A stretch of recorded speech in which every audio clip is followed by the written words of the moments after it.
ডিম এমন একটা জিনিস, এইটা দিয়া বিভিন্ন ধরনের হানা বানানো যায়। ডিম দিয়া যেসব জিনিস সচরাচর বানানো যায় এটা তো আমরা হাই হই। আজকে ডিম দিয়া নতুন একটা রেসিপি বানাইতাম যাইতাছি। তো বায়ু বইনেরা, চাচি ও চাচারা কেমন আছেন আপনারা? আশা করি সবাই ভালো আছেন। আমার অন্যরকম একটা ভিডিওতে আপনারা স্বাগতম। প্রথমে ওই ডিম দিয়ে পানি দিয়া হিজান লাগবো। হিজান মানে সিদ্ধ করুন লাগবো। হিজেন না ডিম যে সুলান লাগে এটা তো সবাই জানাই আছে। ডিম দিয়া এই হানাটা বানাইতে বেশি কিছু লাগে না, লাগে ডিম। ডিমের লগে সালাদের আয়োজন। সালাদ বলতে আমরা গ্রামের মানুষ বুঝি শসা বা হীরা। আমরা লইছি শসা, পিঁয়াজ, লেবু। এই ডিরে যত চিকন করে ফলন যা ততই হানাটা মজা লাগবো, দেখতেও সুন্দর লাগবো।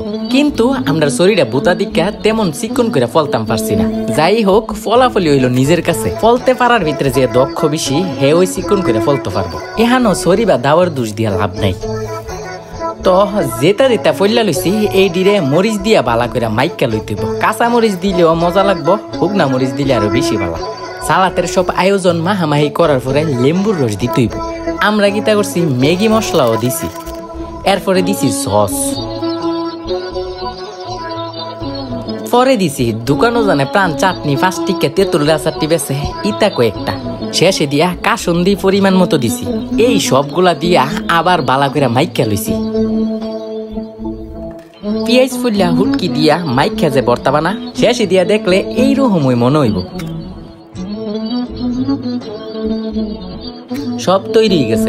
এখন একটা করে ডিম লুমু মাইজখান দিয়া কাটু। এরপরে এত কিছু দিয়া যে মশলাটা বানাইছি, এই মশলাটি চামিচ দিয়া 1 চামিচ বা 1.5 চামিচ ডিমের মাইজখানো দিমু। মশলাটা ডিম অনুযায়ী পরিমাণ মতো বানাইলে ভালো, বেশি বানাইলে নষ্ট হইব। আমরা তাইলে সব ডিমের ভিতরে মশলা দিয়ে দিছি। এই ডিরে সাজাইয়া তেঁতুলের চাটনি আচার আর সস ডিম ডির উপরে আবার দিছি।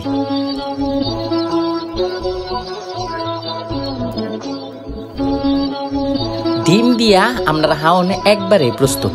এখন হাউন শুরু করে দিব। আর হ্যাঁ, এখনো যারা এই জিনিসটা হাইছেন না, হাইয়া দেখতেন পারেন।